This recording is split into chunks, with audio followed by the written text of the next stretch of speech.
ඉතාමත් පහසු ගැටලුවක් දර්ශක හා ලක්කණක දැනුම් භාවිතයෙන් තමයි හදන්න තියෙන්නේ. ඉස්සලාම බලමු මේ සංඛ්‍යා දෙක දිහා. මෙතන තියෙන 27, මෙතන තියෙන 2 බෙදීම 3 බලය. මෙතන තියෙන 16, මෙතන තියෙන 3 බෙදීම 4. මම ඉස්සලා පෙර වීඩියෝෙහි පොඩ්ඩක් සඳහන් කරලා ඇති. ඇත්තටම කිව්වොත් මෙතන 3.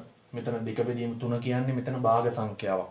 භාග සංඛ්‍යාවක හරය තමයි මේ. හරය 3යි, මේකේ හරය 4යි.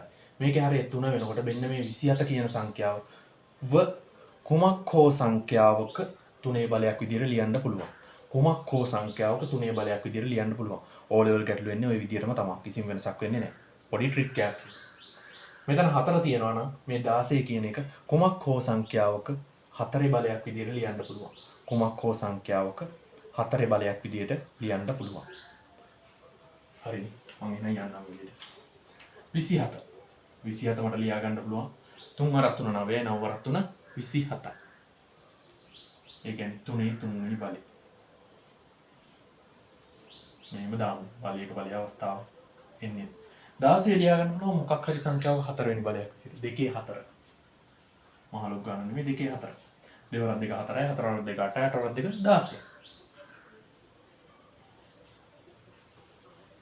හරි. දැන් මෙතන බලයක බලය අවස්ථාව, බලයක බලය අවස්ථාව. බලයක බලය අවස්ථාවේ බලයන් දෙක එකිනෙක ගුණ වෙනවා. භාග සංඛ්‍යාවක් තිබ්බා කිසි ප්‍රශ්නයක් නැහැ. ගුණ වීම සිද්ධ වෙන්නේ. ඊට පස්සේ තියෙන්නේ හපන කොටන අවස්ථාව.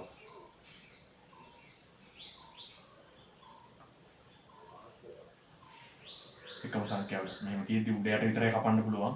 අනික මෙතන ගුණ කිරීමක් තියෙන්න ඕනේ. නැත්නම් කපන්න බෑ. ගුණ කිරීමක් කොහොමවත් වෙනවනේ බලයක බලය අවස්ථාවේදී. 3ට 3. 4ට 4 කැපෙනවා. කැපුණාට පස්සේ මෙතන ඉතුරු වෙනවා 1 වරක් 2 2යි. 3 වර්ගය. මෙතන ඉන්නවා 1 වරක් 3 3යි. 2 3 වෙනි බලය. 3 වර්ගය. 3 වර්ගය කියන්නේ 3 වරක් 3 9යි.